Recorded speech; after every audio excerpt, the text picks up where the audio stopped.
these quick direct ink drawings you see happening in the background to these 6 points can give you some idea of what these points look like, how they end up if we put them into practice in our actual drawing journey. And each one is actually a separate video in my 10-minute drawing videos series that you'll find on my channel playlist if any one of them particularly interests you. But the first point when we're starting to learn to draw is to appreciate that we need to develop an understanding of what drawing is and what process we're going to develop and settle on to get the results we want. Because there is not one way to draw, there's not one right way to draw. There are different approaches to drawing, and they take us to different end results, to different looking drawings.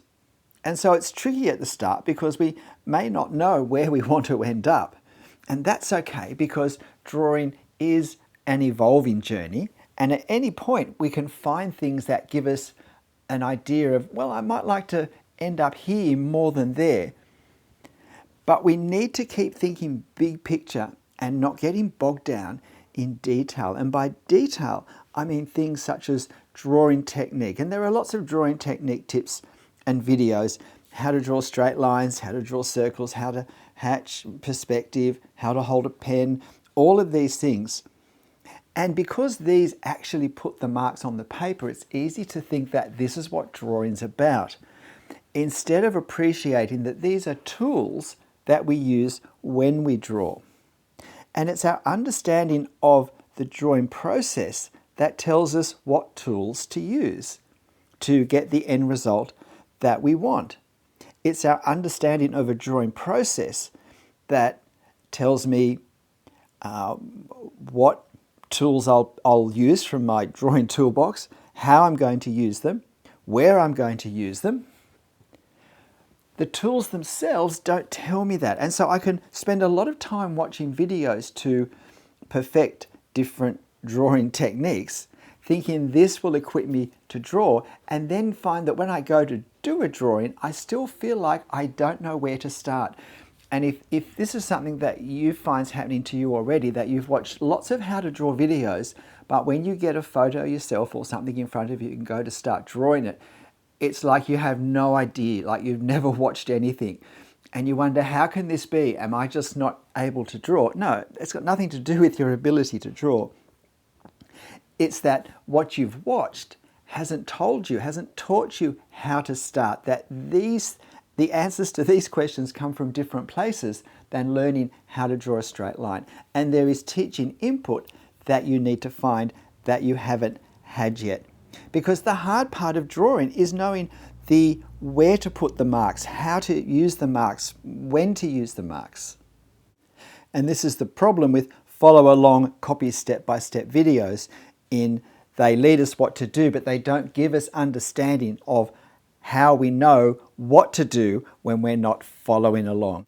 My own understanding of the drawing process is to see it as a type of translation. We're translating from one drawing language, the photo or the reality in front of us, into another drawing language, which is using the ink on the paper.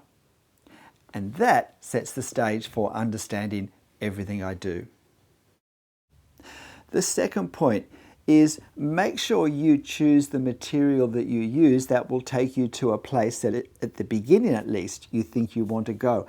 Don't let the material that you happen to come across determine what or how you draw.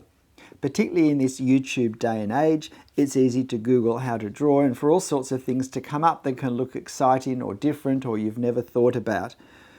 But don't just go with what you happen to click on because it's entertaining or it's been well done or because the particular creator, the artist, is very talented. Make sure that what's being done and the way it's being done is where you want to go, as far as you know at this point. If you want to draw hyperrealism, if you simply want your drawings to look realistic or semi-abstracted, find material that creates drawings in the way you want yours to be.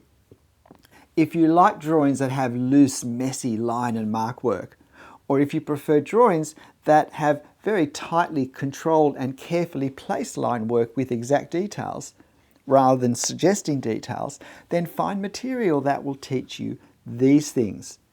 And importantly, start with the material that you want to be drawing with, whether it's pencil or pen or pastels or charcoal, markers, watercolor, whatever it is you want to learn to excel in, start with that.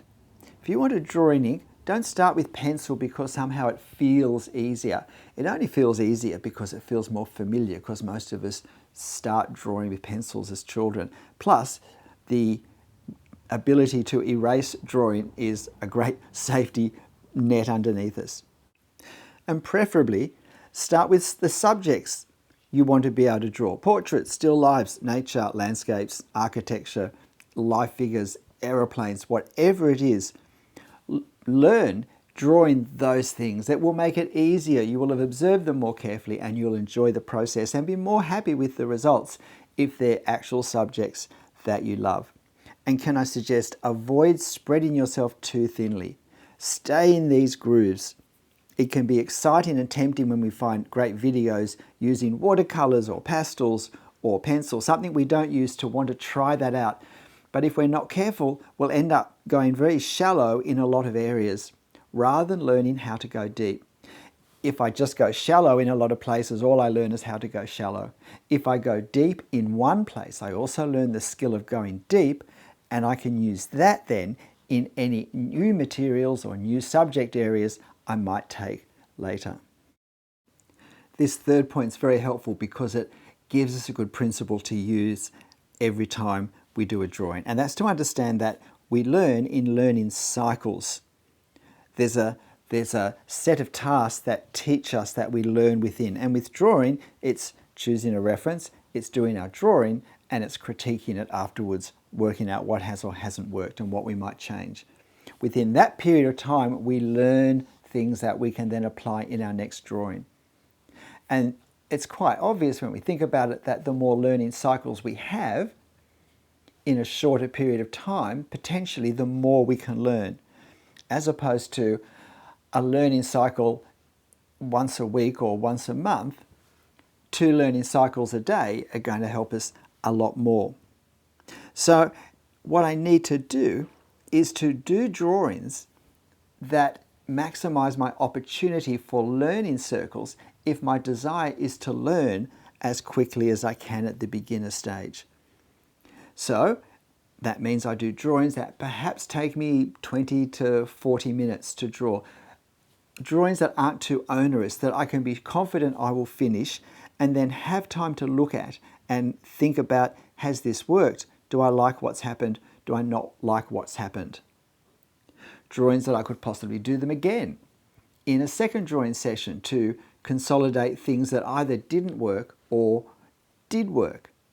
Because we learn both ways. We learn by entrenching in our thinking and our drawing practice techniques and ways of approaching, ways of strategizing the drawing that have worked well for us, just as much as we improve our drawing by identifying things that haven't worked and working out a better way of doing it and avoiding doing it in the problematic ways in future. But I maximize in my ability to have these learning cycles if I keep my drawings simple and straightforward to do, if I make my actual place where I draw them straightforward, if what I do isn't too difficult at the start, if it doesn't take me too long, and then I aim to squeeze them in maybe 2 or 3 a week, and even a quick 15-minute sketch every day is going to be far more useful than a 3-hour drawing, which would take me 3 hours, and I still don't get more than one learning cycle in that. There's only so much we can improve in one hit. And so by taking lots and lots of small hits, we go further, faster. This fourth point, really important. Learn to overcome any fear of mistakes that we might have. And for some people, this can be a very strong fear. We need to understand that mistakes are our friends when we're learning to draw. Lines and marks that aren't in the right place let us see more clearly where the right place would be. If we get over the fact that when we're learning to draw, we're not producing artworks, then anything that leads us on in the learning process is helpful. And making mistakes and working out what we do, how we can perhaps hide the marks that aren't in such a great spot, because we can't erase them if we're drawing with ink, or learning how we can disguise them in some way, make them look less obvious at the end. These are a really important part of learning to draw in ink. And even if we're drawing in pencil, we still don't want to be erasing unnecessarily. So we shouldn't see mistakes as a problem. And let me say, we're far more likely to make mistakes at the start of a drawing because there's less on the paper that we can reference.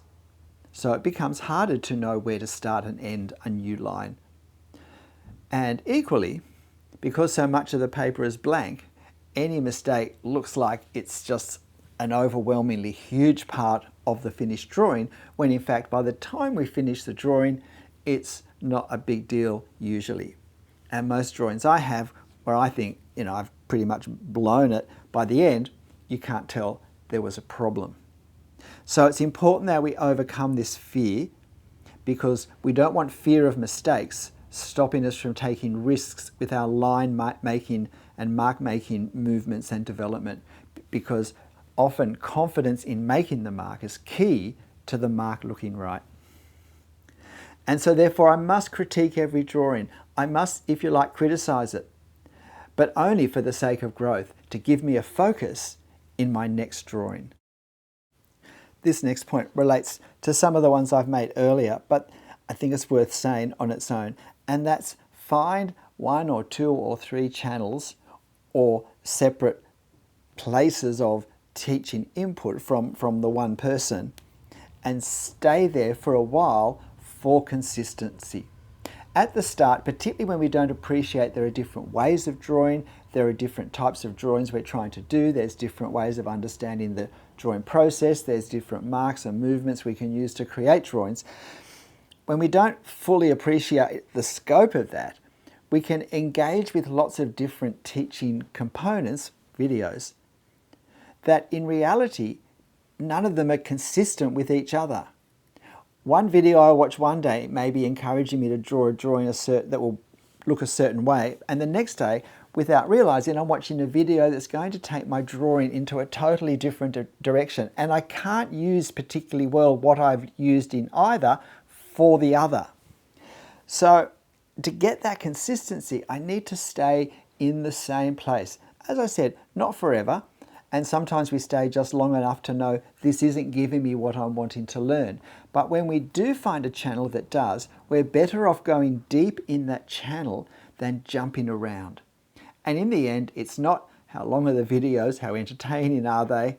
It's not even how good a drawer is the artist in the video, but it's how much are these videos improving my drawing. Because that's what the videos I'm going to get best value out of will be doing. They'll be improving my drawings. They're the ones I need to stay with.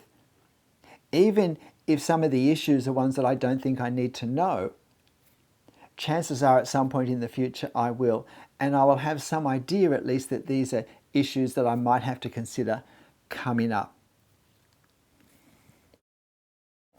And if you haven't hit the like button for me yet, please do.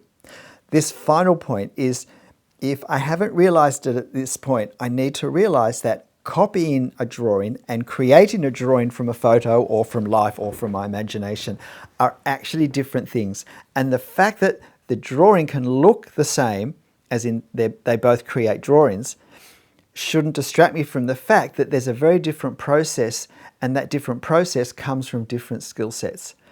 And that there are skills connected with copying. To copy successfully, we need to learn certain skills, but to draw creatively ourselves, where we can't follow the lines and marks of someone else, we need a lot of very different skills, and I believe a far more sophisticated set of skills and experience and understanding of what we're doing. When I'm copying, all I have to understand is where have they put a mark here and where do I put a mark there on my paper. And that's a lot less than looking at a photo and thinking, what marks will create this and where should I start and so forth. So don't be waylaid into videos that will encourage you to copy if what you want to learn to do is to learn to draw your own original drawings. And don't let the satisfaction of having what looks like an artwork at the end encourage you to take shortcuts that will mean that you won't be able to draw the original drawings that you're wanting to draw. And that can just really discourage us. And one of the other things to watch out for is a video such as this where you can't see the photo, because then you can't see the translation choices that the artist is making. And all you are left to do with is to copy what they're doing. So in the end, we don't learn the skills of translating what we're seeing into a drawing, and we're going to need those skills when we go to do our own original drawing. G'day, I'm Stephen Travers. Look, hope this has been helpful for you. Check out my playlist. You'll find so many topics so useful for the adult learning to draw person. But whatever you draw, however you draw it, make sure you have fun. I'll see you next time. Bye.